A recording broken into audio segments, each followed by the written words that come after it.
Um, Daren, Julius, Garvey, Sammy. You know all the names, Pommie. Yes, I got them. You know what? I remember one time, folks.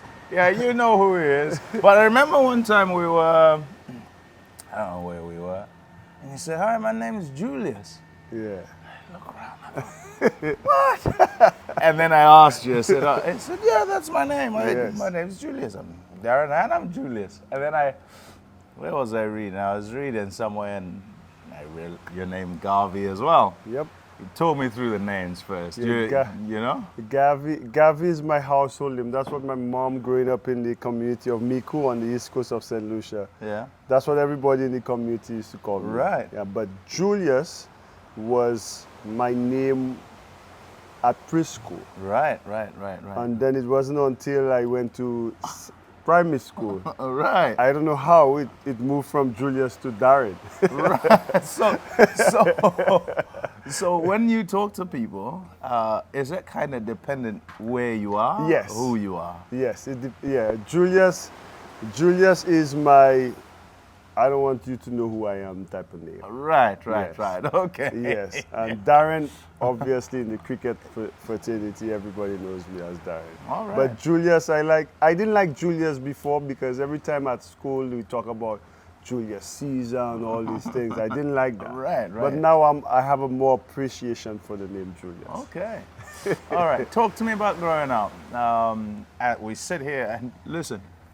We didn't sit here by chance.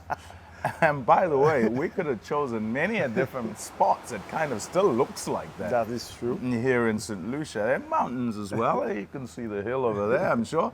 But unbelievably good. Tell me about growing up here. St. Lucia to me is paradise. You know, I always tell people I live in a place where so many people want to come and have a vacation. But I grew up on the East Coast in a community of Miku. My little district was called Duga. So I come from Duga. It's an agricultural village. But you know, my mom was the last of 15 children. Miss Clara, God bless her soul. And I have two other siblings, two brothers. And you know, you grow up in the Christian home, Adventist to be more precise. And you know, with everything, my mom and dad, they were farmers.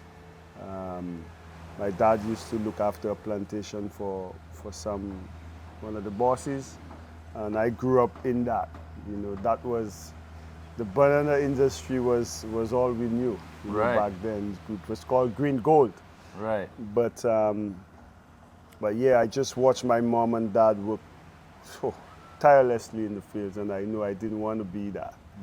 So, and then that's where, you know, growing up in the 80s, the way West Indies cricket dominated, that's where I developed my passion for cricket, and I decided this was going to be the way out for me.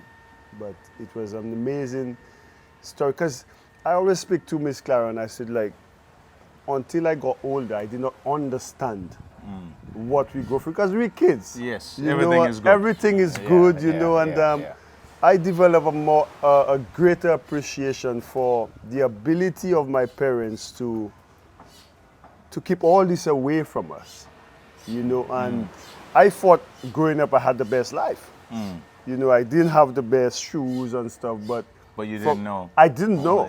I did not know, and you know, the ability for our parents to, and the people in the community as well, for us to understand that, you know, and we are content with what we have, yet still we're trying to strive to be better. That was amazing, growing up. The guava trees, the mango trees. I tell people now, I don't see youngsters climbing coconut tree. Man, we used to have coconut tree races, climbing coconut tree races growing up. You know, it's just a skill to go up there, pick your jelly coconut and then drink it. When mango is in season, people don't go hungry. You know, so for me it was a joy growing up. I had a great childhood, you know, in spite of later finding out how tough it was for my mom. I had a great childhood, man, growing up. Yeah. So cricket, I wanna try and understand where you go from. Where are you on the line? You said you had 2 brothers. Yeah, I'm first. You're first. I'm the first. Okay. I'm the first. So you spoke of West Indies as an inspiration because of the dominance, but do you start cricket at school? Do you play cricket in your community? Do others play cricket? Is there anyone in your family at all? Uncles who play cricket? Yeah, so I had a cousin, Fegnacious Simon. He represented St. Lucia. He was a cricketer in the family. Because remember, I just told you, my mom is last of 15. So all these cousins and aunties and uncles, we could have had a free match series with 3 different teams in the neighborhood. You know what I mean?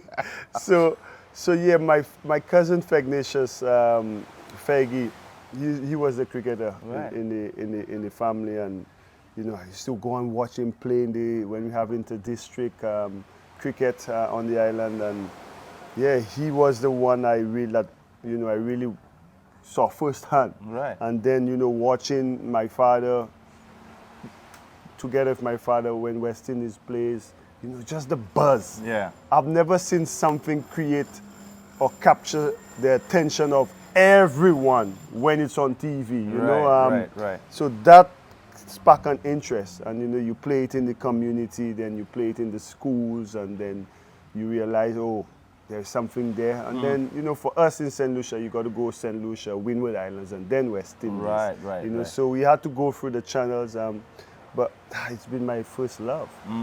Yeah. And was there, for you particularly, a kind of simple path? And by that I mean, not easy path, simple path, and that it's defined. So for many people, you have at under 13, you get selected to represent something somewhere because the system is like that. And then, you know, you might go to under 15, then 17, then under 19s, and you play what I would call district, provincial, and whatever it is. And some people only ever get up to that because that's their level or whatever. But you can get to that whether you're 13 or you're 25. It's you know, and play that sort of cricket and carry on. And so for you, how did that for work? me, it started obviously in the community. Yeah. First in the community, then it was the under 15 schools tournament. Right. Then the under 15 St. Lucia. Right. Then you have Windwards under 15. Right. So I did all the rungs. Windwards under 15, St. Lucia under 15, St. Lucia under 19, then Windwards under 19, then West Indies under 19. Then fall back, you go to St. Lucia senior team, Windwards senior team, West Indies A team, then West Indies. Yeah, so I followed the different stages to get to the top. However, for me, I thought, you know, going to England as an MCC young cricketer really changed my mindset and opened doors for me. You know, after performing in our regional first class season, you know, getting that opportunity to train at Lord's. What year was that? What year were you there? That was 2003. Okay. All right. 2003 at Lord's, training every day, experiencing playing against different county second 11 teams, and just seeing the professional outlook in another country and what it meant. You know, it really changed my mindset as to the things I was doing home that I needed to get better at. You know, and the following year I was at MCC on my second term, and I got selected for the West Indies team. Yeah, so I moved from one of the guys pulling the covers. To being on the ground. Yeah, so but the journey was really one that was special. You know, you watch all these your icons and your idols on TV, and then you see, I want to be like that one day, and knowing that you come from a place that nobody has ever broken through that rank, you know, and we were supporting West Indies because we were from the West Indies, not because we had a St. Lucian. And to have that concept, far-fetched concept, not even my parents believed, you know, and to actually instill that belief in you from a tender age, where you keep saying, yo, you know, I want to be the first St. Lucian. Because when you look across the neighboring island, you see Junior Murray becoming the first Grenadian, and you're seeing what the government did for him. And you coming from that background of having nothing, not knowing, and then saying, wow, imagine the first St. Lucian to make it. That man gonna be set for life. You know, so that was inspiration. He's telling us something. I'm hearing something, you know. Okay, listen, I want to link something, and because we're here, because you're proud Lucian, and just recently was the Olympics. Oh, and Julian Alfred, gold and silver. She's not here yet, by the way, No, as she's we're coming. speaking right now. She's not here. We've been told already that there's going to be a national holiday when she arrives and thing. And week thing. of celebrations. Yeah, as you're saying, she's going to be okay. You know. Tell me about sport and the linking and the joining up of the rest of your compatriots of the country, about its galvanizing effect and what you've seen personally. Yeah, look, I've told them many times, you know, we wanted to change the narrative of, you know, let's say Julian Alfred winning a gold medal in spite of the challenges. Right. You know what? If she winning the gold and silver, it will start creating conversation and implement change. That we could be a St. Lucia where when one of our athletes or one of our people from the soil, they do something, it is because we have put all these systems in place for our youngsters to excel. But sports and the country, the amount of time St. Lucia was Googled during the Olympics, there's no amount of money you could spend on marketing that will cover what Julian Alfred did on that world stage. So it's the good thing we have leaders now, Minister Kenson, Dr. Ernest Hilaire, the PM, who are investing and understand the power of sports tourism. Yes. And when you see Julian will come home and have this amazing celebration, and they will share all what they're gonna do for her. That's inspiration. The next generation, the little girl running at Mindo Phillip Park now knows, you know what? I too could be this. Right. The story of myself, Johnson Charles, you know, Derek Walcott, you know, Sir Arthur Lewis, in education, you know, this creates upliftment to the country. And I feel like sports tourism is one of the greatest areas where you can empower your youth whilst marketing your country. Yeah, because it deals with the future generation. Yeah. Tell me then about the Daren Sammy Foundation. And when, where it begins, how it begins, and who it is who says to you, you can do it. This is entirely possible. You can kind of change the lives of many. Just let's start this and let's keep at it. Yeah, well, see? I see it. It's something that's very dear to me, Pommie, because, you know, growing up, like I told you, you know, the stuff people did for me, you know, I could mention so many names, you know, that paid attention first to the ability and the talent that I had, and the belief they instilled in me that I could do that. Yeah. And once I got to the top of the mountain, you know, I was in a position to give back. Yeah. Effectively, that is, to my people. And it's the Daren Sammy Foundation was born from the experiences that was granted to me. So in return, I wanted to give back. Now, mind you, I was doing that. I was the guy that, you know, I do things but don't mention my name. Right. You know, I remember one day I was going to training at the Mendo Philip Park. Right. And there were some kids, I think they were practicing athletics again. Right. And I said, good afternoon. And I heard one of the kids say, see, Daren Sammy, you're making all the money and giving nothing back to the kids. Right. Not that I don't really let what people say affect me, because I knew what I was doing behind behind closed doors. Right. But it resonated with me in a different way, like, you know, if this youngster who I'm supposed to inspire has that impression or opinion of me on the world stage, Right. I have to do something different. And that's how the Daren Sammy Foundation was from. I spoke to a couple of my mates. We have a group called Solidarity Brothers. Yeah. And we spoke about it, and I was like, 2016, you know, is the year. You know, Right. West Indies did really well. We won the World Cup again. It's the year, and it's been 9 years, and I must say it's been a blessing, you know, to see. So we cater for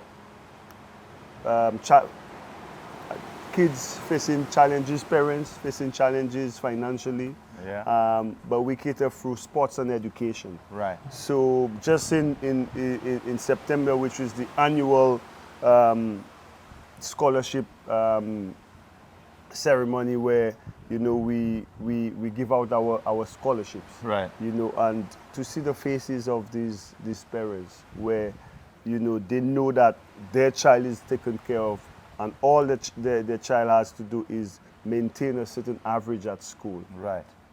And we've sent so many kids throughout school, and it's a program where it's not a one-time thing. Right.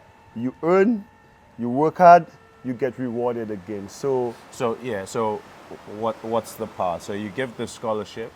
The child goes to what year in school? It's right from junior school? It's from ages 9 to 17. Okay. Yeah, so they have children who started the first year, the last year in primary school, and we've been with the foundation, taken them throughout secondary school.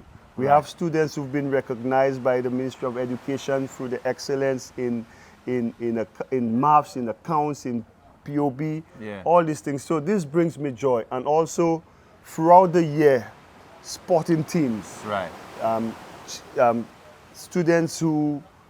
Athletes who go out abroad and represent St. Lucia, we cover all these areas to help. We just sent four kids to Jamaica, Right. you know, to help further their studies in sports and education. So you must take part in an extracurricular activity As at well. school. Yes. Yeah. So it's a blessing, and for Julian, who's now gonna do that same thing through her foundation, you know, it's always good, and for me it's a good feeling. You know, when I look at Miss Clara and she looks at me, I see a very proud mom. You know, and that's the biggest Yeah. satisfaction you could get when your parents look at you and they feel so proud of you. Yeah. Clara's boy. That's right. I hadn't said it yet, but because I thought he would say it. He'll say it every day. Clara's boy.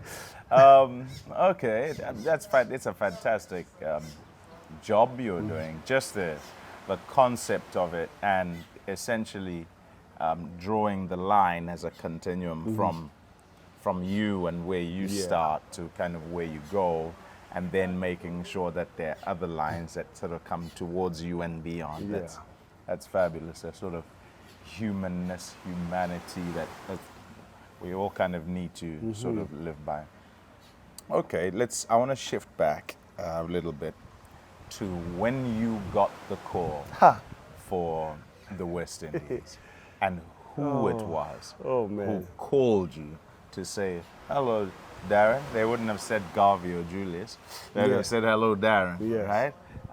This is whoever.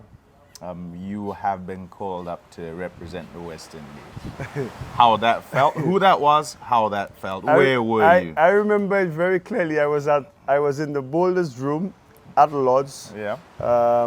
You know the nursery, across the nursery at Lord's. And it was there was a test match where South England versus New Zealand Right. at Lord's, and I was supposed to be helping the ground staff with the covers. Right. Right? So I saw this number +1268 Right. calling. I knew it was from Antigua. Yeah. And the only time this number called me was when I was supposed to represent the West Indies A team as well. Right. So I was like, I was already filled with excitement. So 1268, I hope it's the West Indies cricket board. Right. Then I heard, hello, I'm trying to reach Daren Sammy. It's like, yes, it is me. And he said, Kingpin! That was my email address, Kingpin2000.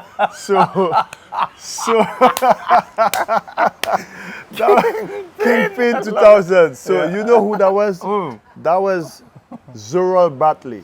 His son now is the manager of the St. Kitts Patriots. Yeah. Zoral Batley called me to inform me of my West Indies selection. Wow. For me, it was about probably 11 o'clock, 11:30 Yeah. English time. Yeah. When all I heard was, you've been selected for the West Indies team. I run down the stairs, across the nursery, straight into Clive Radley's office. Yeah. The poor old man, I jumped on him. I was like, Clive, I've been selected. He's like, selected for what? You got to be on the covers.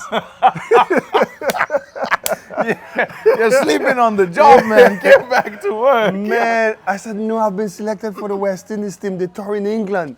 I was like, wow. I was full of excitement. And it was one of the best days of my life. You know, by the time I called my parents and let them know the news, it was crazy, because finally you have achieved one of the ultimate goal you've been working for and investing time in from since you were a kid. And man, that was something. To this day, Zoral always troubles me about this. Like, remember I gave you the best call of your life? And boy, it's a really good call. It really is. And then within the West Indies side, and first actually, I'm sort of trying to think in that time, who was captain? Brian Lara was captain. And it's something you dream of. Like, that's any kid growing up in the 80s, Lara Ambrose. Yeah. That was and I used to say, you know, if I make West Indies, by the time I'm 17, yeah, you know, I could get Curtly Ambrose, I could play with him. And even if I could bowl at the other end one day, you know, yeah. And if I play and I make it by 1920, who knows, I hope Brian just keeps on playing. Yeah. I could play with him, and then he was my captain. Yeah. He was my captain. I remember being 12th man, and by the time he comes off to bat, I'm taking off his pads, putting it in the sand, getting him his lunch, and I'm just like, wow, I'm in awe of this man that I've idolized all my life, you know. And Brian Lara, Chris Gale, Mervyn Dillon, who's a very close friend of mine, Pedro Collins, Dwayne Bravo was in the team. You know, Ramnair Shawan, Shivnaren Shandapal. You know, it was as a 19-20-year-old, it was like, wow, surreal. You know, to be in there in the dressing room with those guys, that was something special. Shift all the way up. So here you are taking the pads off. Yeah. He's the captain. You're just happy to be there. I'm just happy to be there. Look, I got the call. I'm here, and I'm just gonna stay here. And fast forward to now, Daren Sammy is a leader within the group, and you're the captain. And so, talk me through when you look back and see a Daren Sammy who came in and a Daren Sammy who sort of reaches the high point, which is you are a leader of men, and you've got to set what is the culture here. You've got to set how we go forward. You've got to protect and kind of preserve the legacy of what is West Indian cricket. Yeah, but before I touched on that, right, I was about 14, 15 years old when I was dressing room attendant for the Windward Islands team versus England A. And Ron Lewis, who was the West Indies manager, leg spinner from Grenada, took me out to give him some throwdowns at lunchtime, and we started chatting. And I remember he telling me, whatever team you go in, especially in the Windward Islands team, we are lacking leaders. You have to be a leader. No, you don't have to be a captain, but you have to be a leader in this team. And that stuck with me till today. So every team that I went on, I mean, I ended up captaining. Yeah. But every team that I found myself in, I always tried to lead, whether through motivation, through just the way I carried myself. I always tried to be a leader in that setup. So to fast track from me playing with those guys and giving of my best. Yeah. You know, at all times giving of my best. It probably didn't work, didn't perform, blah, blah, blah. But don't worry, I was never shortchanging the game. Right. You know, I played with my heart on my sleeve. To fast track to me now being the captain, and in a time where it was tough. Yeah. You know, IPL just started, players, you know, we started branching off into the franchise world, you know, wanting stability in the West Indies team. And being that I was captain of all formats, especially Test cricket, where I've only played 9 Test matches, and Shiv, Sawan, Gale, you know, all of them still there. But it took me a while, you know. However, once I understood the mission, I spoke to the director of cricket, what vision they had for West Indies, what vision I had with me being a captain, how I wanted the team to move, and the players that I have, been able to individually understand how to interact and maneuver each of them. You know, that took me about 11 months to finally get it right. But it was the toughest period of my life. Man, the people see the smiles on TV and camera, but I think during that, Kathy got the brunt. Yeah? I think Kathy got the brunt of the frustrations during that period, you know, because I had to be strong mentally, you know, to be able to do that job. And it was tough for me. Yeah, I'm sure it was. So, to my mind anyway, the difficulty quite obviously would have been the fact that it was this traditional way of doing things. Traditional being a word that one day I'm going to manage to kind of remove it and use somewhere. Yeah. It's just kind of conventional, or has become the convention and so it's preserved that way because convention changes over time. Certainly will turn up and people who are speaking about today in 20 years time, like we're doing about 2003, will say it had become kind of the traditional way to be contracted, some contracted, some not, others just, you know, some white ball, some a red ball. But there was this tussle in the game where historically the West Indies anyway were kind of talking about, oh, basketball, take our players and this and that, and then comes 2020. Yes. And then you have like the best players who are going to the 2020 game, and they're saying, no, you do this, and you're sort of caught in between because you could also go that way, right? I want piece of the pie too. Pommie. Okay, so who did you have to speak to, speak with? Tell me about your conversations with the likes of a Bravo, of a Gale, of a Pollard, young Pollard sort of turning up there and playing elsewhere, and maybe a Lara, maybe, you know, older guys as well. You know, the thing is, right, you see what we are facing here today where players are missing series and stuff like that. We didn't have that back then. Right. The only thing is guys would turn up a couple days late. That was the only issue. Chris Gayle never missed a series for West Indies because he was playing IPL or franchise league elsewhere. Bravo, Pollard, none of these guys ever did that. It's just that the timing of it is, so the timing of them coming, you know, people talk about Chris Gayle getting into England 2 days before a test match, which is not right. And so that was the challenge. The issue, That was the issue. Now, I feel sorry. I'm in the head now. And you know, I have had conversations 3 months earlier with agents and players. Okay, we have this Sri Lanka tour coming. We have this Bangladesh tour coming. So to me, the communication, that has been my biggest asset, you know, and planning ahead. Right. I understand because I played during that era. During So this time, now yeah. that I'm faced with these challenges, I communicate early enough with the players. Okay, Nikki P, I know you've been playing throughout the year non-stop. Sri Lanka coming up. What are your thoughts?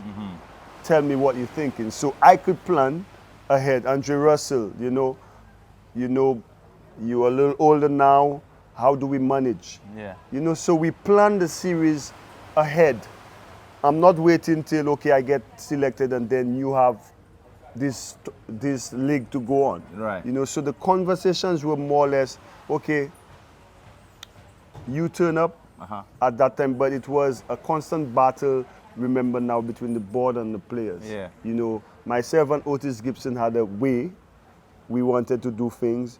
The board had a way, and the players had the way of how they wanted to do things. And that, if you remember in 2011, that created a massive divide. Yeah. Chris Gayle was out for almost a year. Yeah. And then that started players branching off like that, and that was the toughest time for me because I lost my biggest impact in the dressing room. Yeah. And then people started taking sides until we came back again in 2012, and I was like, you know what? All I want Chris Gayle is for him to score his runs. I said to Gibson, listen to me, a happy Chris Gayle is a happy dressing room. So use your skills, to keep him happy. Because we had to understand, I got it, understanding that you see the guys in the IPL, they're treated like superstars. Sometimes you just got to pet the egos a little bit. And that's where, in today's world, man management is the biggest asset in the coach. Right. Right. Because if you don't, because the players believe that they are superstars. And they are, let's be fair, And then, once a man believes that this is it, there's nothing you or me could do. And look, you can't just believe you're a superstar if you got nothing. You can't just walk out there and say, I'm a superstar. No. Well, if Nicholas Pooran thinks he's a superstar, it's because he is a superstar. You understand? So for us to manage that, and my job is to try to get the best out of the situation that is presented to me. And back then, it was not as difficult as it is now. Right. But because I experienced all what I did back then, I'm able to, work my way around these things. And it's much clearer now. Right. With the scheduling, with the communication we have with the players, that we could make things run smoother than in the past. Is there an acceptance? Because what I found, and this is not peculiar to West Indies, to all boards around the world. You can go England, you can go Australia, you can go West Indies, South Africa, wherever you want to go. And the kind of changing face of cricket and the way it operates, where many will say it was board in charge and they kind of decided the fate of the players. But now, the players are in charge of themselves, if we're to be honest. Well, from certain countries. But even yes, from certain countries. I get what you're saying. It's harder for West Indies, South Africa, New Zealand, these players to control the players. But what I'm saying is the players themselves are the ones in charge. They control themselves. And the board are kind of at the mercy of them because they can decide, simply because a player who's been around for 10 years and playing in IPL doesn't need a board contract. So he can just remove his services from you. But you want him. And you want those who are able to play to be playing. So is there an acceptance of that? Because now, as an establishment guy, you kind of have to almost be placating board people to say, hey, listen, hold on, don't be like that. He's okay. His heart's in the right place. Yes, he might be thinking about himself, but we just need him on the team, right? And we're good. Is there that acceptance, or is it still a bit of a ding-dong in the boardroom? I think it's a communication, it's a conversation. We are, like with Miles and Kishore, Miles is the director, Kishore is the president, Johnny Graves is on his way out, but with the CEO, and myself, the conversations we've had, like when I took the job and understanding how we're gonna help make it better, the conversations we've had, is get around all these things as well, because we understand the scheme of cricket now, how franchise cricket has really dominated over the last decade or so, and especially for us West Indians, it has been the most difficult in any of the any of the other boards. Yeah. Because our players have been sought after Everywhere. across the globe, and I don't like to use the word control, because I don't think we can. No.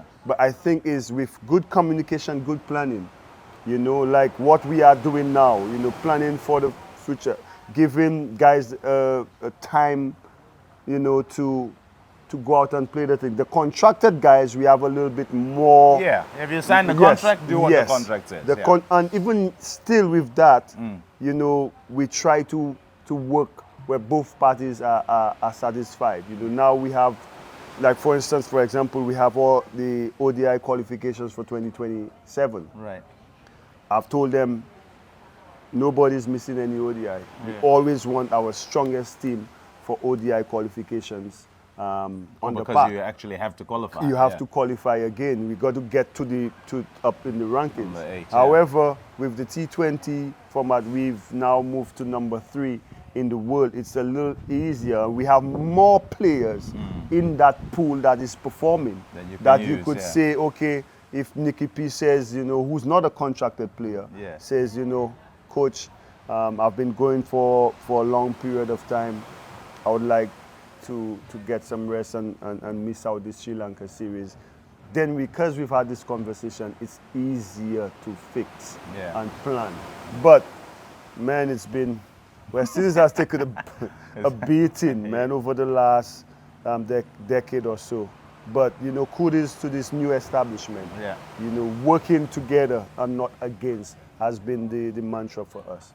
Right. Yeah, it's coaching, captaining, they're all different things. Yeah, they are. And in the kind of modern world, to finish off on, I take you to what I believe is kind of the high point.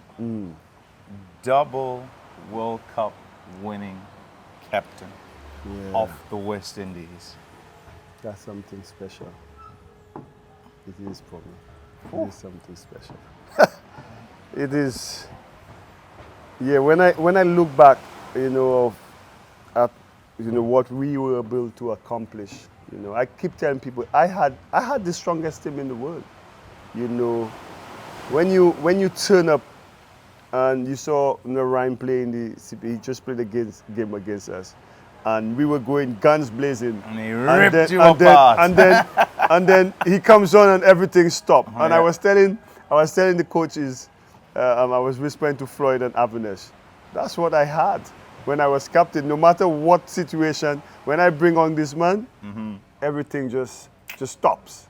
So I had a really good team, and to be fair, because of the experience we had, whether it be together or playing franchise cricket or around the world, when we came together, we believed that we were the best team. Even though people said all what they said outside, but within that group, we believe we were the best. It made my job a little bit more easier. And because we played consistently together over such an extended period of time, everybody knew.